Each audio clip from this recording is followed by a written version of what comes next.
राधे दोस्तों, स्वागत है आप सभी का एक बार फिर से। माँ भगवती की कृपा आप और आपके पूरे परिवार पर सदा सर्वदा बनी रहे। दोस्तों, अगर आप अपनी लाइफ में नया कुछ सीखना चाहते हैं तो चैनल को सब्सक्राइब जरूर करिएगा। दोस्तों, सावन का पवित्र महीना शुरू हो चुका है। ये महादेव का सबसे प्रिय माह होता है। इस महीने में शिव मंदिरों में भक्तों की भीड़ जुटी होती है। भक्त महादेव की आराधना में लीन होते हैं। सावन महीने के सोमवार का महत्व और अधिक है। इस दिन लोग व्रत भी रखते हैं। भगवान शिव की पूजा में जल, दूध, बेलपत्र, पुष्प आदि अर्पित करते हैं। इसी तरह भगवान भोलेनाथ की पसंदीदा चीजों में है शमी पत्र। दोस्तों, हिंदू धर्म में सावन के महीने में भगवान शिव को शमी पत्र यदि आप इस तरह चढ़ाते हैं तो भगवान आपकी मनोकामना अवश्य पूरी करेंगे। यदि आप ऐसे शमी पत्र या शमी पुष्प चढ़ाते हैं तो जीवन में सुख समृद्धि आएगी। आप सब जगह से निराश हो चुके हैं, कोई काम नहीं बन रहा है, दरिद्रता बहुत ज्यादा है, तब आप ये उपाय करें, आपकी निराशा आशा में बदल जाएगी। लेकिन दोस्तों, उससे पहले आपसे रिक्वेस्ट करती हूँ कि वीडियो को लाइक करिएगा, दोस्तों को शेयर कर दीजिएगा, और अगर आपने अभी तक चैनल को सब्सक्राइब नहीं किया है तो चैनल को सब्सक्राइब करके बेल आइकन जरूर दबाइएगा। दोस्तों, सावन का पवित्र महीना भगवान शिव को समर्पित है। ये महादेव का सबसे प्रिय माह होता है। इस महीने में महादेव अपने परिवार सहित पृथ्वी पर निवास करते हैं और भक्तों की मनोकामना पूर्ण करते हैं। दोस्तों, हिंदू धर्म में मान्यता है कि सावन महीने में भगवान शिव को शमी पत्र यदि आप इस तरह चढ़ाते हैं तो ये बेहद फलदायी होता है। सही ढंग से चढ़ाया गया एक शमी का पत्ता आपके जीवन को सुख समृद्धि से भर देगा। मान्यता है कि सावन माह में या किसी भी महीने के सोमवार के दिन यदि आप जलाभिषेक के बाद गाय का दूध चढ़ाते हैं तो ये बेहद शुभ होता है। इसके पश्चात ही शिव जी को धतूरा, बेलपत्र, मदार के फूल और शमी पत्र चढ़ाइए। शमी वृक्ष का निर्माण उमा और महादेव के मिलन से, उनकी वार्ता से, जो नयन से अश्रु बहा और दोनों का जो मिलन हुआ, उससे शमी वृक्ष की उत्पत्ति हुई। इसलिए सारे वृक्षों में शमी को श्रेष्ठता दी जाती है। 33 कोटि देवताओं के पूजन में यदि कोई पत्ती चढ़ सकती है तो वो शमी की पत्ती चढ़ सकती है। बेलपत्री आप शिव जी को, दुर्गा जी को, गणेश जी को, विष्णु जी को चढ़ा देंगे। ब्रह्मा जी को बेलपत्री नहीं चढ़ती है। दूर्वा आप गणेश जी को, शंकर जी को चढ़ा सकते हैं, लेकिन शमी की पत्तियां किसी भी देवी देवता को, किसी भी ग्रह देवता को आप समर्पित कर सकते हैं। शिव पुराण के अनुसार मंदार और शमी ने भगवान शिव की आराधना करी। उनकी आराधना से प्रसन्न होकर भोलेनाथ ने वर दिया कि अगर भूल से भी कोई आपकी पत्ती और पुष्प समर्पित कर देगा, उसे हजारों अश्वमेध यज्ञ के स्नान का जो पुण्य होता है वो एक क्षण में ही प्राप्त हो जाएगा। शिव पुराण की कथा में वर्णित है कि एक, आप अपना कर्म करना मत भूलिए, मेहनत करना मत भूलिए, और दूसरा, महादेव पर विश्वास करना मत भूलो। हिंदू धर्म में शमी के पेड़ को बहुत शुभ माना जाता है। दोस्तों, गणेश पुराण के क्रीड़ा कांड में वर्णित कथा के अनुसार शमी ऋषि औरव की पुत्री थी। ऋषि अपनी पुत्री से अत्यंत प्रेम करते थे। ऋषि ने अपनी पुत्री शमी का विवाह धौम्य ऋषि के पुत्र मदार के साथ किया था। मदार अपने गुरु शिष्य शौनक का आशीर्वाद लेने अपनी पत्नी शमी के साथ पहुंचे। रास्ते में विघ्नहर्ता गणेश जी के अनन्य भक्त ऋषि भृशुंडी का आश्रम था। मदार व शमी ने उनके दर्शन व आशीर्वाद की प्राप्ति के लिए ऋषि भृशुंडी के आश्रम जाने का विचार किया। ऋषि भृशुंडी ने गणेश जी को प्रसन्न कर उन्हीं के जैसे गजमुख होने का आशीर्वाद प्राप्त किया था, जिसके कारण उनका मुख गणेश जी के समान ही था। मदार को ऋषि के गजमुख होने का ज्ञान नहीं था। जब मदार व शमी ऋषि भृशुंडी के आश्रम पहुंचे तो उन्हें उनके गजमुख को देखकर हंसी आ गई और वे ऋषि का उपहास करने लगे। तब ऋषि भृशुंडी ने उन्हें श्राप दे दिया कि तुम दोनों वृक्ष बन जाओ और ऐसे वृक्ष बनो जिसे कोई पशु पक्षी भी न खाए और न ही उसके पास आए। बहुत दिनों तक मदार शौनक ऋषि के आश्रम नहीं पहुंचे तो शौनक ऋषि उनकी खोज करते हुए ऋषि भृशुंडी के आश्रम पहुंचे, जहां उन्हें इस घटना के बारे में पता चला। तब शौनक ऋषि ने मदार व शमी को शाप मुक्त करने का अनुरोध किया। तब शाप से मुक्त करने में असमर्थ ऋषि भृशुंडी विघ्नहर्ता गणेश के पास पहुंचे। ऋषि मदार व शमी को शाप मुक्त करने हेतु गणेश जी से प्रार्थना करने लगे। तब अपने भक्त के शाप की लाज रखने व शमी मदार के उद्धार के लिए विघ्नहर्ता ने उन्हें वरदान दिया कि ये दोनों वृक्ष तीनों लोकों में पूजनीय होंगे। भगवान शिव की पूजा इन दोनों वृक्षों के बिना अपूर्ण होगी। ये दोनों पति पत्नी अर्थात मदार व शमी जहाँ साथ में होंगे वहां मैं स्वयं रिद्धि सिद्धि के साथ निवास करूंगा। दोस्तों, शमी व मदार के बिना गणपति व शिव जी की पूजा अधूरी मानी जाती है। आज भी सफेद मदार वृक्ष की जड़ 21 वर्षों के बाद गणेश जी का स्वरूप ले लेती है। दोस्तों, जिस घर में मदार की जड़ की पूजा होती है वहां गणेश जी रिद्धि सिद्धि के साथ स्वयं निवास करते हैं। उस घर में कभी भी अकाल मृत्यु नहीं होती। रामचरितमानस में तुलसीदास ने लिखा है कि भगवान राम जब रावण को मारने के लिए लंका पर चढ़ाई करी तब भगवान शंकर उस जगह पर नहीं दिखे। तब राम जी ने शमी के पेड़ को प्रणाम करा और कहा, हे भोलेनाथ, मैं आपको शमी के वृक्ष में मानकर प्रणाम करके लंका पर चढ़ाई कर रहा हूँ। और उस शमी के वृक्ष को प्रणाम करके लंका पर चढ़ाई की। विजय प्राप्त करने के पश्चात जब अयोध्या वापस आए तो सोचने लगे कि मैं अयोध्या के वासियों को क्या दूंगा। माता कौशल्या, कैकेयी, सुमित्रा ने स्वर्ण बांटा। ऋषियों ने, मुनियों ने, तपस्वियों ने कहा कि मुझे स्वर्ण नहीं चाहिए, लेकिन मुझे स्वर्ण की कीमत के बराबर कोई ऐसी वस्तु दी जाए जो स्वर्ण से भी बहुमूल्य हो।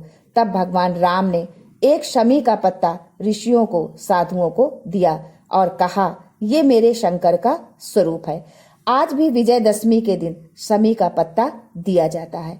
क्यों देते हैं? क्योंकि भगवान राम ने हजारों स्वर्ण मुद्राओं के बराबर एक शमी के पत्ते की मूलता कही है। ये शमी का मात्र पत्ता नहीं, वैभव प्रदान करने वाला, आनंद सुख प्रदान करने वाला है।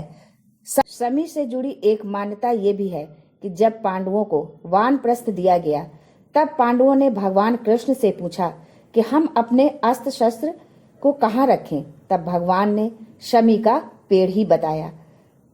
तब पांडवों ने अपने अस्त्र शस्त्र शमी के पेड़ के नीचे गाड़ दिए। जब वानप्रस्थ पूरा करके पांडव वापस आए तब शमी के पेड़ के नीचे खोदा गया और खोदने के बाद अस्त्र शस्त्र निकाले गए। निकालने के बाद भगवान कृष्ण ने पुनः अस्त्र शस्त्र पांडवों को दिए। पांडवों ने अस्त्र शस्त्र का पूजन शमी के वृक्ष के नीचे किया तो भगवान कृष्ण ने कहा कि आज आपने पूजन किया है, विजयदशमी के दिन लोग अपने घरों में शस्त्र का पूजन करेंगे, शमी की पत्ती का स्मरण करेंगे तो उनके घर में कभी संपदा की कमी नहीं होगी, वीरता का आनंद होगा। खाटू श्याम बाबा अर्थात महात्मा बर्बरीक के कटे हुए सर को ऊंची पहाड़ी पर स्थित शमी वृक्ष पर ही रखा गया था। शमी वृक्ष अपने आर्थिक व पौराणिक मूल्यों के कारण राजस्थान का राजकीय वृक्ष भी है, जिसे लोग वहां की स्थानीय भाषा में खेजड़ी के वृक्ष के नाम से जानते हैं। दोस्तों, यदि आप प्रतिदिन शमी वृक्ष में जल चढ़ाते हैं और सूर्यास्त के बाद शमी के वृक्ष के नीचे सरसों के तेल का दीपक जलाते हैं तो आप व आपके परिवार पर शनिदेव की कृपा हमेशा बनी रहेगी। दोस्तों, त्रेता युग में भी शमी वृक्ष का एक प्रसंग है। वर्तंतु ऋषि का शिष्य कौत्स विद्या अध्ययन के पश्चात अपने घर जाने की इच्छा प्रकट की। गुरु ने शिष्य से गुरु दक्षिणा में 14 कोटि स्वर्ण मुद्राएं मांगी। शिष्य ने कहा, मैं गरीब ब्राह्मण का पुत्र हूँ, 14 कोटि स्वर्ण मुद्राएं कहाँ से लाऊंगा।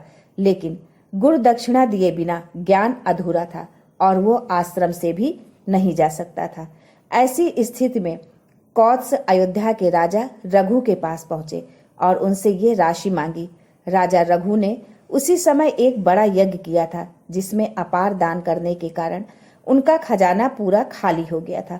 उन्होंने उस ब्राह्मण से कुछ समय मांगा और धन प्राप्त करने के लिए आश्विन शुक्ल दशमी की तिथि को इंद्र की राजधानी अमरावती पर चढ़ाई करने का निश्चय किया। राजा रघु ने पत्नी के कहने पर देवाधिदेव की आराधना कर जाने लगे तो उनकी पत्नी ने शमी का एक पत्ता दे दिया। राजा रघु ने वो पत्ता भगवान भोलेनाथ को समर्पित किया और इंद्र पर आक्रमण के लिए चले गए। इंद्र के पास राजा रघु पहुंच नहीं पाए। स्वयं इंद्र आकर राजा रघु के सामने खड़े हो गए। इंद्र बोले, आप आक्रमण का विचार त्याग दें। आपको 14 करोड़ स्वर्ण मुद्राएं चाहिए ना, चिंता का विषय नहीं है। आपने जब एक शमी का पत्ता देवाधिदेव को समर्पित किया है तो इंद्र को 14 करोड़ सोने की मुद्राएं तो देनी ही पड़ेगी। दोस्तों, शमी का पत्ता, शमी का फूल यदि भूल से भी चढ़ जाता है देवाधिदेव पर, उसका जो आशीर्वाद होता है वो 14 करोड़ स्वर्ण मुद्राओं के बराबर होता है। भगवान इंद्र ने कुबेर को बुलाया, शमी के वृक्ष पर बैठाया और बैठाकर शमी के वृक्ष से 14 करोड़ मुद्राएं प्रदान करवाई। वो 14 करोड़ मुद्राएं कौत्स ने ले जाकर वर्तंतु ऋषि को दिया। वर्तंतु ने वो मुद्रा प्राप्त कर पुनः राजा रघु को वापस कर दिया। वर्तंतु ने कहा, राजन, शमी की महत्ता को जानना था, इसलिए ये लीला रची थी।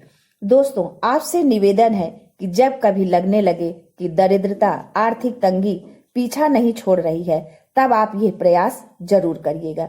कहीं न जाना है, बस एक शमी का पत्ता, शमी का पुष्प देवाधिदेव को समर्पित कर दीजिए तो आप खड्डे में नहीं गिरेंगे, और गिर भी गए हैं तो बाहर आ जाएंगे। धन संपदा में शमी के पत्ते और पुष्प की बड़ी महत्ता है।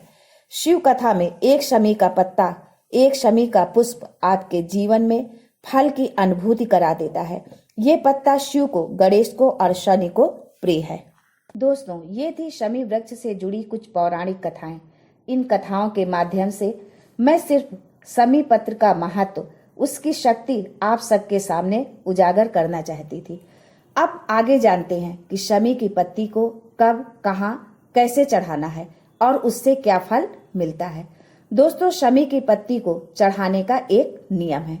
पहले आप संपूर्ण जलाधारी को हाथ से साफ कर दीजिए। शिवलिंग पर जल चढ़ा दे। चंदन, अबीर, गुलाल, अक्षत, बेलपत्र, धतूरा, जो भी आपको चढ़ाना है सब कुछ चढ़ा दीजिए। संपूर्ण श्रृंगार करने के बाद शमी की पत्ती को माँ जगत जननी की जलाधारी को मात्र स्पर्श करा के शिवलिंग पर आखिरी में समर्पित करें, जिससे माँ जगत जननी हमारे मन की कामना को देवाधिदेव महादेव के कानों में श्रवण करा दे। दोस्तों, जब बहुत ज्यादा मात्रा में दरिद्रता हो, बहुत कष्टमय जीवन हो, तब बेलपत्र और शमी पत्र का प्रयोग करके जरूर देखना। प्रैक्टिकल करने में क्या जाता है, बस आपकी भक्ति, आस्था और विश्वास पक्का हो। देवाधिदेव पर भोलेनाथ किस रूप में आपकी मदद करेंगे ये तो वही जाने। बस विश्वास दृढ़ ही हो। बस आप अपना कर्म करना, मेहनत करना ना भूलो और दूसरा महादेव पर विश्वास करना ना भूलिए। ये शिव पुराण में वर्णित है। दोस्तों, शमी की एक पत्ती में जितनी पत्तियां लगी होती हैं, इस पत्ती में से एक पत्ती में बहुत सारी पत्तियां होती हैं। एक पत्ती में जितनी पत्तियां होती हैं और एक पत्ती तोड़ने पर उसके अंदर जितनी पत्तियां होती हैं, उतने जन्म मनुष्य के मृत्युलोक में नहीं होते। 84 लाख योनियों में से उतनी योनियां कट जाती हैं और देव योनि प्राप्त होती है। दोस्तों, एक बात अवश्य याद रखें, जब आप शमी पत्र अर्पित करें तो शमी पत्र की डाली समर्पित नहीं करना चाहिए। डाली समेत चढ़ाने से रोग की उत्पत्ति होती है। डाली सहित शमी पत्ता अगर किसी भी देवता को आप चढ़ा देते हैं तो उससे हमारे कमर में, घुटने में, पीठ में, सिर में दर्द 15 दिन के बाद धीरे धीरे चालू हो जाता है। इसलिए शमी पत्र का नियम है कि उसकी पत्ती को तोड़कर फिर भगवान को समर्पित करें। बेलपत्र की यदि डाली चढ़ गई है तो वो स्वीकार है, पर शमी पत्र की डाली स्वीकार नहीं है। इस बात का विशेष ध्यान रखें। आज के लिए बस इतना ही। दोस्तों, मिलते हैं अगले वीडियो में। तब तक के लिए हर हर महादेव।